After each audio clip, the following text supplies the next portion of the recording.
വടക്കഞ്ചേരി ടൗണിലെ ശുദ്ധീകരണവും പരിഷ്കരണവും സമ്മിശ്ര പ്രതികരണത്തിൽ പ്രദേശവാസികളും കച്ചവടക്കാരും വടക്കഞ്ചേരി ടൗണിലെ വഴിയോര കച്ചവടക്കാരെ ഒഴിവാക്കിക്കൊണ്ടായിരുന്നു ഗതാഗത പരിഷ്കരണത്തിന് തുടക്കം കുറിച്ചത്. ടൗണിൽ റോഡരികിൽ കച്ചവടം നടത്തുന്ന വഴിവാണിഭക്കാർ, താൽക്കാലിക ഷെഡുകൾ ഉപയോഗിച്ച് നടത്തുന്ന തട്ടുകടക്കാർ, കടല വിൽപ്പനക്കാർ എന്നിവരെയാണ് ഒഴിപ്പിച്ചത്. ചെറുപുഷ്പം school, PWD guest house, police station പരിസരം, വടക്കഞ്ചേരി ജംഗ്ഷൻ മുതൽ ബസ് സ്റ്റാൻഡ് വരെയുള്ള റോഡിന് ഇരുവശത്തും കച്ചവടം നടത്തിയവരെയാണ് ഒഴിപ്പിച്ചത്. കടം മാറ്റിയത് പറഞ്ഞു കഴിഞ്ഞാൽ ഞാൻ ആ ചെറുപ്പറക്കത്തിൽ ഒരു 37 വർഷമായി ഞാൻ അവിടെ ഇരിക്കുന്നത്. ഞാൻ പിന്നെ അവിടെ നിന്ന് ഇങ്ങോട്ട് ബസ് സ്റ്റാൻഡ് ഇവിടേക്ക് മാർക്കറ്റിലേക്ക് ഞങ്ങളെല്ലാവരും വിട്ടു. പക്ഷേ ഇവിടെ വന്നു കഴിഞ്ഞാൽ ഒരു ചായ കുടിക്കാനടക്കം ഞങ്ങൾക്ക് പൈസ കിട്ടണില്ല.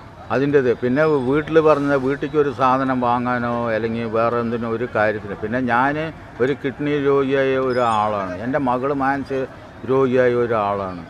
ഇത് ഒന്നും മരുന്ന് വാങ്ങാൻ മാസം ഞങ്ങൾക്ക് ഒരു 10,000-7,000 രൂപ ഞങ്ങൾക്ക് രണ്ടാൾക്കും കൂടി വേണം. ഇതൊന്നും കിട്ടാണ്ട് ഇവിടെ വന്നിട്ട് ഒരു കാര്യമില്ലാതെ ഇരിക്കുകയാണ്. ഒരു ചായ കുടിക്കാനും കൂടെ ഞങ്ങൾക്ക് പൈസ കിട്ടാണ്ടായി. ഇതാണ് ഞങ്ങളുടെ അവസ്ഥ. വ്യാപാര സ്ഥാപനങ്ങൾ നടത്തുന്നവർക്ക് വഴിയോര കച്ചവടക്കാർ തങ്ങളുടെ സ്ഥാപനങ്ങളിൽ വരുന്നവർക്ക് തടസ്സം നിൽക്കുന്നതായി പരാതി ഉയർന്നിരുന്നു. കൂടാതെ കാൽനട യാത്രക്കാർക്കും ഏറെ പ്രയാസം സൃഷ്ടിച്ചിരുന്നു.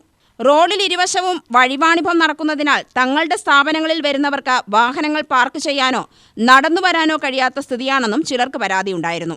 ഇതിനെല്ലാം പരിഹാരമായാണ് തട്ടുകടകളും വഴിവാണിഭവും എല്ലാം തന്നെ മറ്റൊരു കേന്ദ്രത്തിലേക്ക് മാറ്റാൻ സംവിധാനം ഒരുക്കിക്കൊടുത്തത്.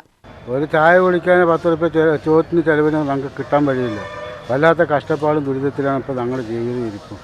ഇത് ഒന്ന് ശരിയാക്കി തന്നുകയാണെങ്കിൽ നമുക്ക് എന്തെങ്കിലും ചെയ്തിട്ടിരിക്കും. അതൊന്നും ഒരു വഴിയില്ല. ഞങ്ങളിങ്ങനെ ഓരോന്ന് ടാർപ്പായകളൊക്കെ കെട്ടിയിട്ട് ദിവസം 2-3 ദിവസമായി. ഒരു ചായ കുടിക്കാൻ ഒരു വഴിയില്ല. വീട്ടിലെ ചിലവ് കഷ്ടത്തിലാണ്. വീട്ടിൽ വല്ലാത്ത ബുദ്ധിമുട്ടാണ്. 3 പെൺകുട്ടികളാണ്. എനിക്ക് അരി വാങ്ങാൻ നടക്കുക ഒരു വഴിയില്ല. ആൺകുട്ടികളൊന്നുമില്ല. 64 വയസ്സായി. എൻ്റെ കഷ്ടപ്പാട് ഇതെങ്ങനെയൊക്കെയാണ്.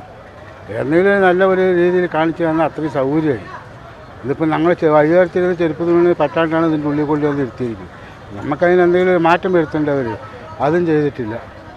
ഇതിപ്പോൾ ഇതിൻ്റെ ഉള്ളിൽ വന്ന് അവിടെയൊക്കെ മുമ്പിലൊക്കെ മറച്ചു കഴിഞ്ഞിട്ടുണ്ടെങ്കിൽ ഒരാളും ഇങ്ങോട്ട് വരുമില്ല, ഒരാൾ ഞങ്ങളെ കാണുന്നുമില്ല. റോഡും കച്ചവട സ്ഥാപനങ്ങളുടെ മുൻവശവും തിരക്കില്ലാതെ ഗതാഗത തടസ്സമില്ലാതെ ഒഴിച്ചു കൊടുക്കാൻ കഴിഞ്ഞു.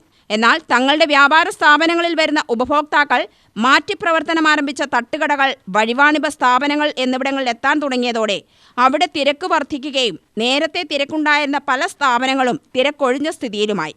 ഇത് ചില കച്ചവട സ്ഥാപനങ്ങളുടെ നിലനിൽപ്പിനെ തന്നെ ബാധിക്കുമോ എന്ന ആശങ്കയിലാണ് വടക്കഞ്ചേരി ടൗണിലെ വ്യാപാരികൾ.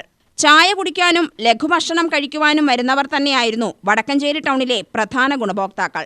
ഇവരെല്ലാം പുതിയ തട്ടുകടകളിലേക്കും വഴിവാണിഭ സ്ഥാപനങ്ങളിലേക്കും പോകാൻ തുടങ്ങി. എല്ലാ വഴിവാണിഭങ്ങളും ഒരു കേന്ദ്രത്തിൽ തന്നെ ആയതിനാൽ ഗുണനിലവാരവും വിലക്കുറവും നോക്കി വാങ്ങാൻ കഴിയുന്നതോടെ ഗുണനിലവാരമില്ലാത്ത വില കൂടുതലുള്ള വഴിയോര കച്ചവടക്കാരുടെ സ്ഥിതിയും കഷ്ടത്തിലായി. മുന്നേ കച്ചവടം ഉണ്ടായി. ഞങ്ങൾ 15 വർഷമായി വടക്കഞ്ചേരി ടൗണിൽ വന്നിട്ട്. 15 വർഷവും ഞങ്ങൾ ഇവിടെ ഇഡ്ഡലി, ഉള്ളിവട, ചില്ലി ചിക്കൻ, പഴംപൊരി, ചായ എല്ലാം ഞങ്ങൾ മര്യാദയ്ക്ക് കൊടുത്തുകൊണ്ടിരിക്കുന്നതാണ്. ഇപ്പോൾ ഞങ്ങൾക്ക് ഭയങ്കര ബുദ്ധിമുട്ടാണ്. ഇപ്പോൾ അച്ഛൻ വീണ് കിഡ്നി പ്രോബ്ലം 5 വർഷമായി മരുന്ന് കഴിക്കുന്നു. കിഡ്നി പ്രോബ്ലം ഉണ്ട്. ഇപ്പോൾ വീണിട്ട് കാലൊടിഞ്ഞിട്ടിരിക്കുകയാണ്. കാലൊടിഞ്ഞു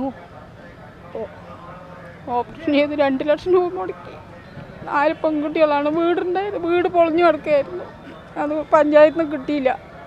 എന്നിട്ട് ഇപ്പോൾ മക്കളൊക്കെ കൂടി തിരിച്ച് എന്തൊക്കെയോ എടുത്ത് കടത്തിലിപ്പം 5 ലക്ഷം രൂപ കടം വാങ്ങിയിട്ട് ഒരു ചെറിയ വീട് വെച്ചിട്ടുണ്ട്. ഇപ്പം അച്ഛനെ ഒരു വാടക വീട്ടിൽ കടത്തിയിട്ട് ഒറ്റയ്ക്ക് കിടക്കുകയാണ്.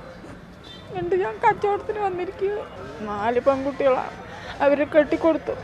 4 ആളും 4 അവിടെ ഇരിക്കണം. അവർക്ക് പറ്റുന്നതൊക്കെ എന്തെങ്കിലുമൊക്കെ ചെയ്യുന്നുണ്ട്. പക്ഷെ ഞങ്ങൾക്കിപ്പോൾ മൊത്തം കടമാണ്. പെര വെച്ചതിൽ മൊത്തത്തിൽ കടം പലിശയ്ക്ക് വേണം എടുത്തിട്ട് ഞങ്ങളുടെ അവിടെ 2 കിലോ മാവ് പോലും ഇവിടെ ചിലവായിട്ടില്ല. പുതിയ കടയായതുകൊണ്ട് എനിക്ക് അത്രയും ബുദ്ധിമുട്ടിലാണ് ഞാൻ. ആരുടെടുത്തും പറയാൻ പറ്റില്ല. അത്രയും കഷ്ടത്തിലാണ് ഞാൻ ജീവിക്കുന്നത്. ആൺകുട്ടികളില്ലാത്തതുകൊണ്ട് ഞാൻ ഇനി തൊഴിൽ ചെയ്യാത്ത തൊഴിലും ഇല്ല. എല്ലാം ഞാൻ. UTV news, Palakkad.